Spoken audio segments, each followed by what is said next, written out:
Di maamin ng damdamin na ngayon'y wala ka na sa aking piling.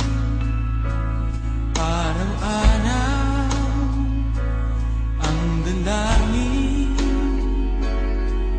ay mayakap kang muli at makinig. Ngunit paano nga ba ang pag-ibig mo'y magbabalik? Batid ko na nasaktan kita ng labis at sinabi ko sa'yo